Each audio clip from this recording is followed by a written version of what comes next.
இந்த மஞ்சளை வந்து நம்ம வந்து அதனுடைய மருத்துவ குணத்தை நம்ம எவ்வளோ விரிவாக தெரிஞ்சுக்க முடியுமோ அவ்வளோ விரிவாக தெரிஞ்சுக்கிட்டு இருக்கோம் ஏற்கனவே. ஆனால் அதோட யூசேஜை பொறுத்த வரைக்கும் ஒரு முக்கியமான விஷயத்த யாருமே சொல்றது கிடையாது. அது வந்து மஞ்சள் தூள் பயன்படுத்த வேண்டிய அளவு. இப்போ நம்ம வீடுகளில் பயன்படுத்தும் போது மஞ்சள் எவ்வளவுதான் மருத்துவ குணம் மிக்கதா இருந்தாலும் அதுக்குன்னு ஒரு அளவு இருக்கு இல்லையா? இப்போ நம்ம சமைக்கும் போது எவ்வளோ மஞ்சள் தூள் போடுவோம்? ஒரு தாளிப்பு செய்யும் போது ஒரு 1/4 டீஸ்பூன், மிஞ்சி போனால் ஒரு பெரிய குடும்பத்துக்கு செய்யும்போது ஒரு 1/2 டீஸ்பூன் யூஸ் பண்ணுவோம். அதுக்கு மேலே அதை யூஸ் பண்ண மாட்டோம். அது எவ்வளவுதான் நல்லதா இருந்தாலும் எல்லாத்துக்குமே ஒரு அளவு இருக்கு. அதை முக்கியமாக தெரிஞ்சுக்கிட்டு ஃபாலோ பண்ணணும்.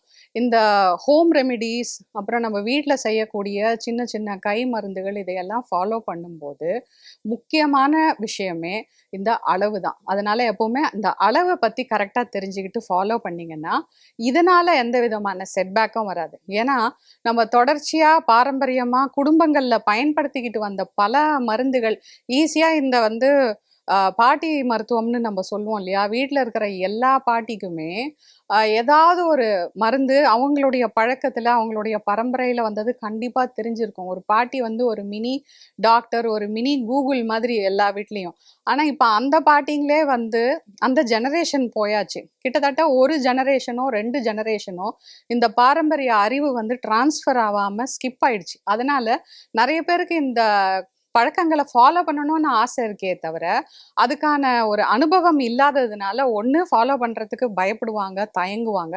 அப்படி இல்லைன்னா செஞ்சுட்டு ஏதாவது ஒன்று தப்பாக செஞ்சுட்டு மாட்டிக்குவாங்க. ஒரு தரம் சூடுபட்டா அந்த பூனை வந்து மறுபடியும் பாலம் குடிக்காது. அந்த மாதிரி இதில் ஏதாவது ஒன்று தப்பாக செஞ்சுட்டு மாட்டிக்கிறவங்க நிறைய பேர் இருக்காங்க. இந்த மஞ்சள் ஃபார் எக்ஸாம்பிள் 1/2 டீஸ்பூன், 1 டீஸ்பூன்லாம் இந்த மஞ்சளை வந்து கோல்டன் மில்க்கு, கோல்டன் கஷாயம்லாம் பேர் வச்சு நிறைய சாப்பிட்டவங்க லிவர் பாதிக்கப்பட்டு லிவர் அதனால அஃபெக்ட் ஆகக்கூடிய ஹெப்படைட்டிஸ் கண்டிஷன் வந்தெல்லாம் நிறைய அவதிப்பட்டிருக்காங்க. அதே மாதிரி அதிகப்படியான மிளகு, பூண்டு, இஞ்சி இதையெல்லாம் நிறைய கஷாயமாக வச்சு ஒரு நாள் பூரா குடிச்சு அதனால வயிறு ரணமாகி அதில் அவஸ்தைப்பட்டவங்க நிறைய பேர் இருக்காங்க. அதனால நீங்கள் வீட்டு மருத்துவமாக இருந்தாலும் சரி, இல்லை உங்களுக்கு தெரிஞ்ச எளிய நாட்டு மருத்துவமாக இருந்தாலும் சரி, எப்பவுமே கரெக்டான அளவு தெரிஞ்சு அதை பயன்படுத்துங்க. ஏதாவது டவுட் இருந்ததுன்னா கண்டிப்பாக உங்களுடைய ஹெல்த் ஸ்டேட்டஸ் பற்றி செக் பண்ணிக்கணும்னா உங்களோட ஃபேமிலி டாக்டர்கிட்டயோ இல்லைன்னா உங்களுக்கு அருகில் இருக்கக்கூடிய சித்த மருத்துவர்கிட்டயோ அந்த சந்தேகத்தை தெளிவுபடுத்திக்கிட்டு அப்புறமா ப்ரொசீட் பண்ணுங்க. இது ரொம்ப முக்கியமான விஷயம்.